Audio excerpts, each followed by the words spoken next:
মানব সভ্যতা পৃথিবীতে এসেছে তা খুব বেশি সময় হয়নি। এই অল্প সময়ের মধ্যেই যে টেকনোলজিক্যাল অ্যাডভান্সমেন্ট আমরা অ্যাচিভ করেছি তা নিঃসন্দেহে প্রশংসনীয়। তবে আজ আমরা যে সিভিলাইজেশনের কথা বলবো তাদের টেকনোলজি আমাদের বর্তমান টেকনোলজির থেকে অনেক অনেক বেশি উন্নত। রাশিয়ান সায়েন্টিস্ট নিকোলাই কার্দাসেভ 1964 সালে কার্দাসেভ স্কেল উপস্থাপন করেন, যেখানে টাইপ 1 থেকে টাইপ 3 পর্যন্ত সিভিলাইজেশনের কথা বলা হয়। একটি সিভিলাইজেশন তার জীবনযাত্রা চালানোর জন্য কতটা এনার্জি কনজিউম করে তার উপর বেস করেই এই স্কেলের নির্মাণ। তবে আপনাদের মনে একটা প্রশ্ন আসতেই পারে যে বর্তমান মানব সভ্যতা কোন টাইপের সিভিলাইজেশন তাহলে? দুর্ভাগ্যবশত মানব সভ্যতা এখনও টাইপ 1-এও যেতে পারেনি। বিশিষ্ট ফিজিসিস্ট মিচিও কাকুর মতে আমাদের টাইপ 1-এ পৌঁছাতে এখনও 200 বছরের মতো সময় লাগবে। খুব স্পেসিফিকভাবে বললে আমরা এখন এই স্কেলে টাইপ 0.72-তে আছি। চলুন আলোচনা করা যাক প্রতিটি সিভিলাইজেশন সম্পর্কে।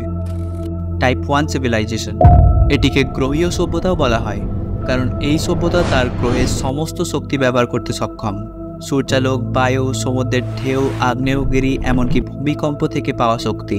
গ্রহের মধ্যে আসা বিভিন্ন প্রাকৃতিক দুর্যোগ যেমন সাইক্লোন, ভূমিকম্প, খরা, বন্যা, জ্বালামুখী বিস্ফোরণ এবং সুনামির মতো বিধ্বংসী শক্তিও তখন এই সভ্যতার কন্ট্রোলে থাকবে।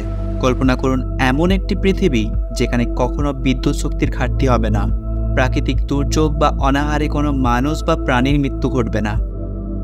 এগিয়ে চলুন টাইপ 2 বা নাক্ষত্রিক সভ্যতার দিকে। এই পর্যায়ে পৌঁছালে আমরা শুধু পৃথিবী নয়, সম্পূর্ণ সূর্যের শক্তিও নিয়ন্ত্রণ করতে পারব। কিন্তু কিভাবে?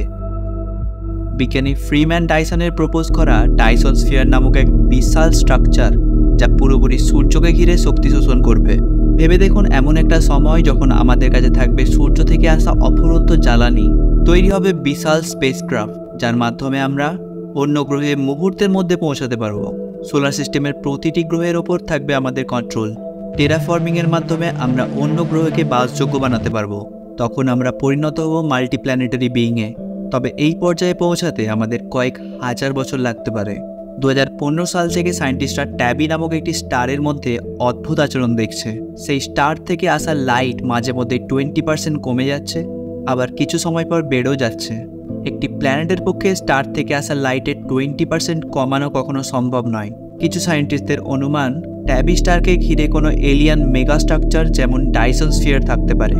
যদি তাই হয়, আমরা হয়তো 2015 সালেই টাইপ 2 সিভিলাইজেশনের খোঁজ করে ফেলেছি। অবশেষে টাইপ 3 বা গ্যালাকটিক সভ্যতার কথায় আসি। এটা এমন এক সিভিলাইজেশন যারা সম্পূর্ণ গ্যালাক্সির শক্তি ব্যবহার করতে পারবে। গ্যালাক্সিতে থাকা কোটি কোটি গ্রহ, নক্ষত্র, এমনকি ব্ল্যাক হোলের শক্তিও কাজে লাগাতে পারবে। এই সিভিলাইজেশন ওয়ার্মহোল বা ওয়ার্প ড্রাইভের মতো টেকনোলজি ব্যবহার করে লাইটের থেকেও বেশি স্পিডে ট্রাভেল করতে পারবে গ্যালাক্সির এক প্রান্ত থেকে অন্য প্রান্তে। বলতে পারেন মানুষ তখন পুরোপুরি আর মানুষ থাকবে না, পরিণত হবে একটি সাইবর্গে, যাদের ইন্টেলিজেন্স ও ক্যাপাবিলিটি বর্তমান মানুষের থেকে অনেক বেশি। তবে মানব সভ্যতা টাইপ 3 সিভিলাইজেশনে পৌঁছাতে কয়েক লক্ষ বছর সময় লাগবে। কিন্তু প্রশ্ন হচ্ছে মানব সভ্যতা কি আদৌ ততদিন টিকে থাকতে পারবে, নাকি তার আগেই কোনো বিশ্বযুদ্ধ, মহামারী বা অ্যাস্ট্রয়েড মানব সভ্যতাকে গ্রাস করবে? আপনার মতামত অবশ্যই কমেন্টে জানাবেন।